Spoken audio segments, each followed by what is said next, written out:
ಓಂ ನಮಃ ಶಿವಾಯ. ಎಲ್ಲರಿಗೂ ನಮಸ್ಕಾರ. ಇಂದು ಈ ವಿಡಿಯೋದ ಮೂಲಕ ಕಟಕ ರಾಶಿಯವರ ಜಾತಕ ಫಲಿತಾಂಶಗಳ ಬಗ್ಗೆ ತಿಳಿದುಕೊಳ್ಳೋಣ. ಆಗಸ್ಟ್ 12 ಬುಧವಾರ. ನಿಮ್ಮ ಕೋಪದ ಹಿಂದೆ ಇರುವ ಕಾರಣವೇನು? ಓಂ ನಮಃ ಶಿವಾಯ. ಎಲ್ಲರಿಗೂ ನಮಸ್ಕಾರ. ಇಂದಿನ ವಿಡಿಯೋದಲ್ಲಿ ಈ ರಾಶಿಯವರಿಗಾಗಿ ಬಹಳ ವಿಶೇಷವಾದ ಕೆಲವು ವಿಚಾರಗಳನ್ನು ನೋಡೋಣ. ಆಗಸ್ಟ್ 12 ಬುಧವಾರದ ದಿನ ನಿಮ್ಮ ಜೀವನದಲ್ಲಿ ಯಾವ ರೀತಿಯ ಪರಿಸ್ಥಿತಿಗಳು ಎದುರಾಗಬಹುದು?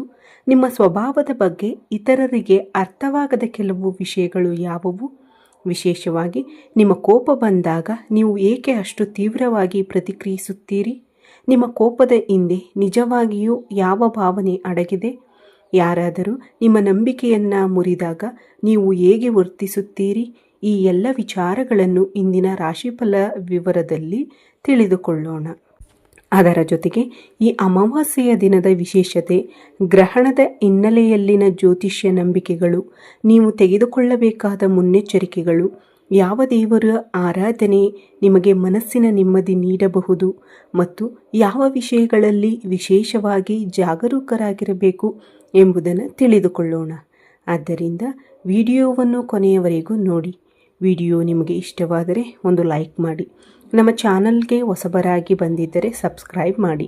ನಿಮ್ಮ ಬೆಂಬಲ ನಮಗೆ ಇನ್ನಷ್ಟು ಉತ್ತಮವಾದ ವಿಡಿಯೋಗಳನ್ನು ಮಾಡಲು ಪ್ರೇರಣೆ ನೀಡುತ್ತದೆ.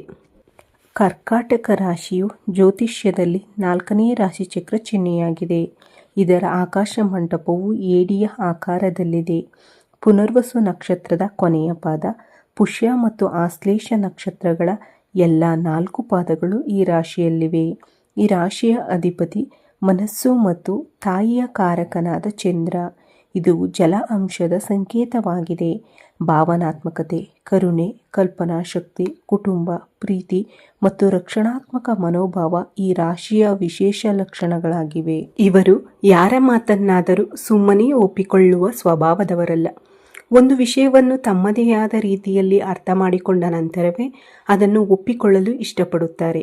ಅವರ ಆತ್ಮಗೌರವ ಅವರಿಗೆ ಬಹಳ ಮುಖ್ಯ. ಯಾರಾದರೂ ಸಾರ್ವಜನಿಕವಾಗಿ ಅವಮಾನಿಸಿದರೆ ಅಥವಾ ತಮ್ಮ ಸಾಮರ್ಥ್ಯವನ್ನು ಕಡಿಮೆ ಮಾತನಾಡಿದರೆ ಅದನ್ನು ಸುಲಭವಾಗಿ ಮರೆಯುವುದು ಇವರಿಗೆ ಕಷ್ಟವಾಗಬಹುದು. ಅದೇ ಸಮಯದಲ್ಲಿ ಸಹಾಯ ಬೇಕಾದವರಿಗೆ ತಮ್ಮ ಕೈಲಾದಷ್ಟು ನೆರವು ನೀಡುವ ಮನಸ್ಸು ಇವರಲ್ಲಿರುತ್ತದೆ. ಒಬ್ಬರನ್ನು ತಮ್ಮವರೆಂದು ಒಪ್ಪಿಕೊಂಡರೆ ಅವರಿಗಾಗಿ ಸಾಕಷ್ಟು ತ್ಯಾಗ ಮಾಡಲು ಸಿದ್ಧರಾಗಿರುತ್ತಾರೆ. ಇದೇ ಕಾರಣದಿಂದ ಇವರ ಸಂಬಂಧಗಳಲ್ಲಿ ನಂಬಿಕೆ ಮತ್ತು ಗೌರವಕ್ಕೆ ವಿಶೇಷ ಸ್ಥಾನವಿರುತ್ತದೆ. ಈ ರಾಶಿಯವರಿಗೆ ಕೋಪ ಏಕೆ ಬರುತ್ತದೆ? ಇಂದಿನ ಪ್ರಮುಖ ವಿಚಾರ. ಧನುರಾಶಿಯವರು ಪ್ರತಿಯೊಂದು ಸಣ್ಣ ವಿಷಯಕ್ಕೂ ಕೋಪಗೊಳ್ಳುವವರು ಎಂಬುದು ಸರಿಯಾದ ಚಿತ್ರಣವಲ್ಲ. ಸಾಮಾನ್ಯವಾಗಿ ಸಾಕಷ್ಟು ವಿಷಯಗಳನ್ನು ಸಹಿಸಿಕೊಂಡು ಹೋಗುತ್ತಾರೆ. ಆದರೆ ಕೆಲವು ನಿರ್ದಿಷ್ಟ ಸಂದರ್ಭಗಳಲ್ಲಿ ಮಾತ್ರ ಅವರ ಸಹನೆಯ ಮಿತಿ ದಾಟಬಹುದು. ಮೊದಲನೆಯದು, ಆತ್ಮಗೌರವಕ್ಕೆ ಧಕ್ಕೆಯಾದರೆ.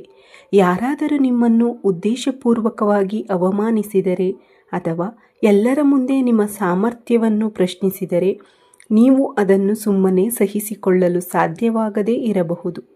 ಎರಡನೆಯದು, ಅವರ ನಂಬಿಕೆಗೆ ದ್ರೋಹವಾದಾಗ. ನೀವು ಒಬ್ಬರನ್ನು ನಂಬಿದ ನಂತರ ಆ ವ್ಯಕ್ತಿಗೆ ನಿಮಗೆ ಸುಳ್ಳು ಹೇಳಿದರೆ ಅಥವಾ ನಿಮ್ಮ ನಂಬಿಕೆಯನ್ನು ದುರುಪಯೋಗಪಡಿಸಿಕೊಂಡರೆ ನಿಮ್ಮ ಮನಸ್ಸಿಗೆ ಬಹಳ ನೋವಾಗಬಹುದು. ಆ ನೋವು ಕೆಲವೊಮ್ಮೆ ಕೋಪದ ರೂಪದಲ್ಲಿ ಹೊರಬರಬಹುದು. ಮೂರನೆಯದು, ಇವರಿಗೆ ಅನ್ಯಾಯವಾದಾಗ. ನಿಮ್ಮ ಮೇಲೆ ಮಾತ್ರವಲ್ಲ, ನೀವು ಪ್ರೀತಿಸುವ ವ್ಯಕ್ತಿಯ ಮೇಲೆ ಅನ್ಯಾಯವಾದರೂ ನೀವು ತೀವ್ರವಾಗಿ ಪ್ರತಿಕ್ರಿಯಿಸುವ ಸಾಧ್ಯತೆ ಇರುತ್ತದೆ.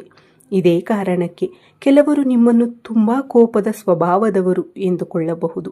ಆದರೆ ವಾಸ್ತವದಲ್ಲಿ ನಿಮ್ಮ ಕೋಪದ ಹಿಂದೆ ನೋವು, ನಿರಾಶೆ ಅಥವಾ ನಂಬಿಕೆ ಮುರಿದ ಭಾವನೆ ಇರಬಹುದು. ಆಗಸ್ಟ್ 12ರಂದು ಎಚ್ಚರಿಕೆ ಅಗತ್ಯವಿರುವ ವಿಷಯ. ಈ ದಿನ ಕೆಲವು ವಿಚಾರಗಳಲ್ಲಿ ಭಾವನೆಗಿಂತ ವಿವೇಕಕ್ಕೆ ಹೆಚ್ಚಿನ ಮಹತ್ವ ನೀಡುವುದು ಒಳ್ಳೆಯದು. ವಿಶೇಷವಾಗಿ ಹಣಕಾಸಿನ ವ್ಯವಹಾರಗಳಲ್ಲಿ ದಾಖಲೆಗಳನ್ನು ಪರಿಶೀಲಿಸದೆ ಯಾರನ್ನೂ ನಂಬಬೇಡಿ. ವ್ಯಾಪಾರದಲ್ಲಿ ಮಾತಿನ ಮೇಲೆ ಮಾತ್ರ ನಿರ್ಧಾರ ತೆಗೆದುಕೊಳ್ಳುವ ಬದಲು ಅಗತ್ಯ ದಾಖಲೆಗಳನ್ನು ಪರಿಶೀಲಿಸಿ. ಯಾರಾದರೂ ನಿಮಗೆ ಒತ್ತಡ ಹಾಕುತ್ತಿದ್ದರೆ ಎಂದ ತಕ್ಷಣ ಕೋಪದಿಂದ ಪ್ರತಿಕ್ರಿಯಿಸಬೇಡಿ. ಒಮ್ಮೆ ಕೋಪದಲ್ಲಿ ಹೇಳಿದ ಮಾತುಗಳನ್ನು ನಂತರ ಹಿಂತೆಗೆದುಕೊಳ್ಳುವುದು ಕಷ್ಟವಾಗಬಹುದು. ಆದ್ದರಿಂದ ಈ ದಿನ ಒಂದು ಸರಳ ನಿಯಮ ನೆನಪಿಟ್ಟುಕೊಳ್ಳಿ. ಮೊದಲು ಯೋಚಿಸಿ, ನಂತರ ಮಾತನಾಡಿ. ನಿಮ್ಮ ಆಪ್ತರಿಂದಲೇ ನೋವಾಗುವ ಸಾಧ್ಯತೆ ಇದೆ. ಈ ರಾಶಿಯವರ ಒಂದು ವಿಶೇಷ ಗುಣವೆಂದರೆ ಅವರು ಎಲ್ಲರನ್ನೂ ಒಂದೇ ರೀತಿಯಲ್ಲಿ ತಮ್ಮ ಹತ್ತಿರಕ್ಕೆ ಬಿಡುವುದಿಲ್ಲ. ಆದರೆ ಯಾರನ್ನಾದರೂ ತಮ್ಮ ಮನಸ್ಸಿನಲ್ಲಿ ಒಪ್ಪಿಕೊಂಡ ನಂತರ ಅವರನ್ನು ಸಂಪೂರ್ಣವಾಗಿ ನಂಬುತ್ತಾರೆ. ಅದು ಸ್ನೇಹಿತರಾಗಿರಬಹುದು, ಕುಟುಂಬದವರಾಗಿರಬಹುದು, ಜೀವನ ಸಂಗಾತಿಯಾಗಿರಬಹುದು ಅಥವಾ ಬಹಳ ಹತ್ತಿರದ ವ್ಯಕ್ತಿಯಾಗಿರಬಹುದು. ಅಂತಹ ವ್ಯಕ್ತಿಯಿಂದಲೇ ನಿರೀಕ್ಷಿಸದ ವರ್ತನೆ ಬಂದಾಗ ಮನಸ್ಸಿಗೆ ಹೆಚ್ಚು ನೋವಾಗುತ್ತದೆ. ಅದರ ಪರಿಣಾಮವಾಗಿ ಕೋಪ ಹೆಚ್ಚಾಗಬಹುದು. ಆದರೆ ಇಲ್ಲಿ ಒಂದು ಮುಖ್ಯ ಎಚ್ಚರಿಕೆ ಇದೆ. ಆ ಕ್ಷಣದಲ್ಲಿ ತೆಗೆದುಕೊಳ್ಳುವ ನಿರ್ಧಾರವೇ ಶಾಶ್ವತ ನಿರ್ಧಾರವಾಗಬೇಕೆಂದಿಲ್ಲ. ಆದ್ದರಿಂದ ಸಂಬಂಧವನ್ನು ಮುರಿಯುವಂತಹ ನಿರ್ಧಾರವನ್ನು ಕೋಪದಲ್ಲಿರುವಾಗ ತೆಗೆದುಕೊಳ್ಳಬೇಡಿ. ಸ್ವಲ್ಪ ಸಮಯ ತೆಗೆದುಕೊಳ್ಳಿ, ಮೌನವಾಗಿರಿ, ನಂತರ ಪರಿಸ್ಥಿತಿಯನ್ನು ಮತ್ತೊಮ್ಮೆ ಯೋಚಿಸಿ. ಅವಮಾನವನ್ನು ಹೇಗೆ ಎದುರಿಸಬೇಕು? ಯಾರಾದರೂ ನಿಮ್ಮನ್ನು ಕೆಣಕಲು ಪ್ರಯತ್ನಿಸಿದಾಗ ತಕ್ಷಣ ಉತ್ತರ ನೀಡುವುದು ನಿಮ್ಮ ಬಲವಲ್ಲ. ಕೆಲವೊಮ್ಮೆ ಮೌನವೇ ದೊಡ್ಡ ಉತ್ತರವಾಗುತ್ತದೆ. ನಿಮ್ಮ ವಿರುದ್ಧ ಯಾರಾದರೂ ಮಾತನಾಡುತ್ತಿದ್ದಾರೆ ಎಂದು ಕೇಳಿದ ತಕ್ಷಣ ಅವರೊಂದಿಗೆ ಜಗಳಕ್ಕೆ ಹೋಗಬೇಡಿ. ಮೊದಲು ನಿಜವಾದ ವಿಷಯವೇನು ಎಂದು ತಿಳಿದುಕೊಳ್ಳಿ. ಏಕೆಂದರೆ ತಪ್ಪು ಮಾಹಿತಿಯ ಆಧಾರದ ಮೇಲೆ ತೆಗೆದುಕೊಳ್ಳುವ ಒಂದು ನಿರ್ಧಾರವು ಸಂಬಂಧಗಳಿಗೆ ಹಾನಿ ಮಾಡಬಹುದು. ನಿಮ್ಮ ಗೌರವವನ್ನು ಕಾಪಾಡಿಕೊಳ್ಳಲು ಪ್ರತಿಯೊಂದು ಮಾತಿಗೂ ಪ್ರತಿಕ್ರಿಯಿಸುವ ಅಗತ್ಯವಿಲ್ಲ. ಹಣಕಾಸಿನ ವಿಚಾರದಲ್ಲಿ ಜಾಗ್ರತೆ. ಆಗಸ್ಟ್ 12ರಂದು ಹಣದ ವಿಷಯದಲ್ಲಿ ಸ್ವಲ್ಪ ಎಚ್ಚರಿಕೆ ಇರುವುದು ಉತ್ತಮ. ಯಾರಿಗಾದರೂ ದೊಡ್ಡ ಮೊತ್ತದ ಹಣ ನೀಡುವ ಮೊದಲು ಸರಿಯಾಗಿ ಪರಿಶೀಲಿಸಿ. ವ್ಯಾಪಾರ ಅಥವಾ ಹೂಡಿಕೆಯ ವಿಷಯದಲ್ಲಿ ತಕ್ಷಣ ಲಾಭದ ಮಾತುಗಳನ್ನು ಕೇಳಿ ನಿರ್ಧಾರ ತೆಗೆದುಕೊಳ್ಳಬೇಡಿ. ನಿಮ್ಮ ಸಹಿ, ದಾಖಲೆಗಳು ಅಥವಾ ಹಣಕಾಸಿನ ಒಪ್ಪಂದಗಳನ್ನು ಓದದೆ ಒಪ್ಪಿಕೊಳ್ಳಬೇಡಿ. ಕೋಪದಿಂದ ಅಥವಾ ಒತ್ತಡದಿಂದ ಹಣಕಾಸಿನ ನಿರ್ಧಾರ ತೆಗೆದುಕೊಳ್ಳುವುದನ್ನು ತಪ್ಪಿಸಿ. ಕುಟುಂಬದ ವಿಚಾರದಲ್ಲಿ ಎಚ್ಚರಿಕೆ. ಕುಟುಂಬದಲ್ಲಿ ಸಣ್ಣ ವಿಷಯ ದೊಡ್ಡ ಚರ್ಚೆಯಾಗುವ ಸಾಧ್ಯತೆ ಇದ್ದರೆ ನೀವು ಪರಿಸ್ಥಿತಿಯನ್ನು ಶಾಂತಗೊಳಿಸುವ ಪ್ರಯತ್ನ ಮಾಡಿ. ನಿಮ್ಮ ಮಾತು ಸರಿಯಾಗಿದ್ದರೂ ಅದನ್ನು ಹೇಗೆ ಹೇಳುತ್ತೀರಿ ಎಂಬುದು ಮುಖ್ಯ. ಕಠಿಣವಾದ ಮಾತು ಸಂಬಂಧದಲ್ಲಿ ದೀರ್ಘಕಾಲದ ನೋವನ್ನು ಉಂಟು ಮಾಡಬಹುದು. ವಿಶೇಷವಾಗಿ ಮಕ್ಕಳ ಅಥವಾ ಜೀವನ ಸಂಗಾತಿಯ ವಿಷಯದಲ್ಲಿ ತಕ್ಷಣ ಕೋಪಗೊಳ್ಳುವ ಬದಲು ಅವರ ಮಾತನ್ನು ತಾಳ್ಮೆಯಿಂದ ಕೇಳಿ. ಒಬ್ಬರ ಮಾತನ್ನು ಸಂಪೂರ್ಣವಾಗಿ ಕೇಳಿದ ನಂತರ ನಿರ್ಧಾರ ತೆಗೆದುಕೊಳ್ಳುವುದು ಉತ್ತಮ. ನಿಮ್ಮ ಕೋಪವೇ ನಿಮ್ಮ ಶಕ್ತಿಯಾಗಬೇಕು. ಈ ರಾಶಿಯವರಿಗೆ ನಿಮ್ಮ ಕೋಪವನ್ನು ಸಂಪೂರ್ಣವಾಗಿ ದುರ್ಬಲತೆ ಎಂದುಕೊಳ್ಳಬೇಡಿ. ಸರಿಯಾದ ರೀತಿಯಲ್ಲಿ ನಿಯಂತ್ರಿಸಿದರೆ ಅದೇ ಕೋಪ ನಿಮ್ಮೊಳಗಿನ ಶಕ್ತಿಯಾಗಬಹುದು. ಅನ್ಯಾಯದ ವಿರುದ್ಧ ಧೈರ್ಯವಾಗಿ ನಿಲ್ಲುವ ಸಾಮರ್ಥ್ಯ ನಿಮ್ಮಲ್ಲಿದೆ. ಆದರೆ ಆ ಧೈರ್ಯವನ್ನು ಆವೇಶವಾಗಿ ಬದಲಾಯಿಸಬೇಡಿ.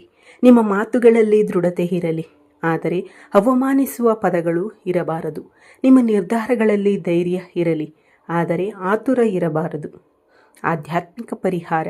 ಈ ದಿನ ಬೆಳಿಗ್ಗೆ ಸಾಧ್ಯವಾದರೆ ಸೂರ್ಯನಿಗೆ ಆರ್ಘ್ಯವನ್ನು ಅರ್ಪಿಸಿ. ನಂತರ ಶಾಂತವಾಗಿ 5 ನಿಮಿಷಗಳ ಧ್ಯಾನ ಮಾಡಿ. ಓಂ ಸೂರ್ಯಾಯ ನಮಃ ಎಂಬ ಮಂತ್ರವನ್ನು ಭಕ್ತಿಯಿಂದ ಜಪಿಸಬೇಕು. ಮನಸ್ಸಿಗೆ ಶಾಂತಿ ನೀಡುವ ಸಲುವಾಗಿ ಶಿವನ ಆರಾಧನೆಯನ್ನು ಮಾಡಬಹುದು. ಓಂ ನಮಃ ಶಿವಾಯ ಎಂಬ ಪಂಚಾಕ್ಷರಿ ಮಂತ್ರವನ್ನು ಜಪಿಸುವುದು ಮನಸ್ಸನ್ನು ಏಕಾಗ್ರಗೊಳಿಸಲು ಸಹಾಯ ಮಾಡುತ್ತದೆ. ನಿಮ್ಮ ಕುಟುಂಬದ ಸಂಪ್ರದಾಯಕ್ಕೆ ಅನುಗುಣವಾಗಿ ಲಕ್ಷ್ಮೀದೇವಿಯ ಆರಾಧನೆಯನ್ನು ಮಾಡಬಹುದು. ಸಾಧ್ಯವಾದರೆ ಹತ್ತಿರದ ದೇವಸ್ಥಾನಕ್ಕೆ ಭೇಟಿ ನೀಡಿ ದೇವರ ದರ್ಶನ ಪಡೆಯಿರಿ. ಇವೆಲ್ಲವೂ ಆಧ್ಯಾತ್ಮಿಕ ನಂಬಿಕೆಗಳ ಭಾಗವಾಗಿದ್ದು ನಿಮ್ಮ ಮನಸ್ಸಿಗೆ ನೆಮ್ಮದಿ ಮತ್ತು ಧೈರ್ಯ ನೀಡುವ ರೀತಿಯಲ್ಲಿ ಆಚರಿಸಬಹುದು. ಅಮಾವಾಸ್ಯೆಯ ದಿನದ ವಿಶೇಷತೆ. ಆಗಸ್ಟ್ 12ರ ಅಮಾವಾಸ್ಯೆಯ ಹಿನ್ನೆಲೆಯಲ್ಲಿ ಜ್ಯೋತಿಷ್ಯ ಮತ್ತು ಆಧ್ಯಾತ್ಮಿಕ ನಂಬಿಕೆಗಳಲ್ಲಿ ಈ ದಿನವನ್ನು ಆತ್ಮಪರಿಶೀಲನೆ ಮತ್ತು ದೇವರ ಸ್ಮರಣೆಗೆ ಸೂಕ್ತ ದಿನವೆಂದು ಕೆಲವರು ಪರಿಗಣಿಸುತ್ತಾರೆ. ಈ ದಿನ ಅನಗತ್ಯವಾದ ವಿವಾದಗಳಿಂದ ದೂರವಿರಿ. ಮನಸ್ಸನ್ನು ಶಾಂತವಾಗಿಟ್ಟುಕೊಳ್ಳಿ. ದಾನ ಮಾಡಲು ಸಾಧ್ಯವಾದರೆ ನಿಮ್ಮ ಸಾಮರ್ಥ್ಯಕ್ಕೆ ಅನುಗುಣವಾಗಿ ಅಗತ್ಯವಿರುವವರಿಗೆ ಸಹಾಯ ಮಾಡಿ. ಮನೆಯ ಪೂಜಾ ಸ್ಥಳವನ್ನು ಸ್ವಚ್ಛವಾಗಿಟ್ಟುಕೊಳ್ಳಿ. ಆಧ್ಯಾತ್ಮಿಕ ಚಿಂತನೆ, ಪ್ರಾರ್ಥನೆ ಮತ್ತು ಧ್ಯಾನಕ್ಕೆ ಸ್ವಲ್ಪ ಸಮಯ ಮೀಸಲಿಡಿ. ಕೊನೆಯದಾಗಿ ಒಂದು ಮುಖ್ಯ ಸಂದೇಶ. ಸಿಂಹವು ಪ್ರತಿಯೊಂದು ಕ್ಷಣವೂ ಗರ್ಜಿಸುವುದಿಲ್ಲ. ಅದು ಅಗತ್ಯವಾದ ಸಮಯದಲ್ಲಿ ಮಾತ್ರ ತನ್ನ ಶಕ್ತಿಯನ್ನು ತೋರಿಸುತ್ತದೆ ಎಂಬ ಮಾತಿದೆ.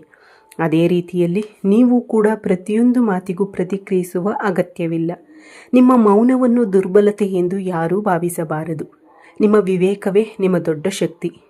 ಕೋಪದ ಕ್ಷಣದಲ್ಲಿ ತೆಗೆದುಕೊಳ್ಳುವ ಒಂದು ತಪ್ಪು ನಿರ್ಧಾರವು ವರ್ಷಗಳ ಪರಿಶ್ರಮಕ್ಕೆ ಹಾನಿ ಮಾಡಬಹುದು.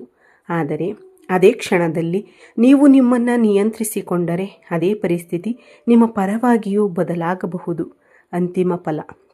ಆದ್ದರಿಂದ ಆಗಸ್ಟ್ 12ರಂದು ಈ ರಾಶಿಯವರು ಮುಖ್ಯವಾಗಿ 3 ವಿಷಯಗಳನ್ನು ನೆನಪಿಟ್ಟುಕೊಳ್ಳಬೇಕು.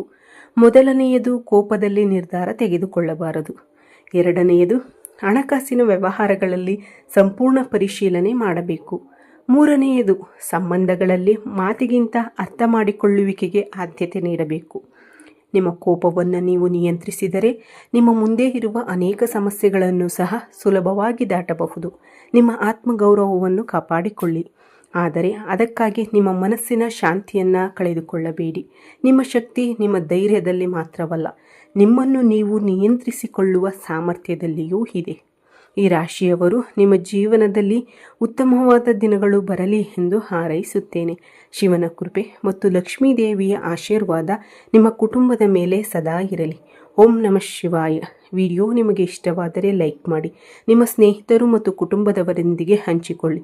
ಹೊಸ ವಿಡಿಯೋಗಳಿಗಾಗಿ ನಮ್ಮ ಚಾನಲನ್ನು ಸಬ್ಸ್ಕ್ರೈಬ್ ಮಾಡಿಕೊಳ್ಳಿ. ಈ ವಿಡಿಯೋ ವೀಕ್ಷಿಸಿದ ನನ್ನ ಎಲ್ಲ ವೀಕ್ಷಕ ಬಂಧುಗಳಿಗೂ ಧನ್ಯವಾದಗಳು. ಎಲ್ಲರಿಗೂ ಶುಭವಾಗಲಿ. ಜೈ ಶ್ರೀರಾಮ್. ಹರ ಹರ ಮಹಾದೇವ್. ಜೈ ಶ್ರೀ ಕೃಷ್ಣ.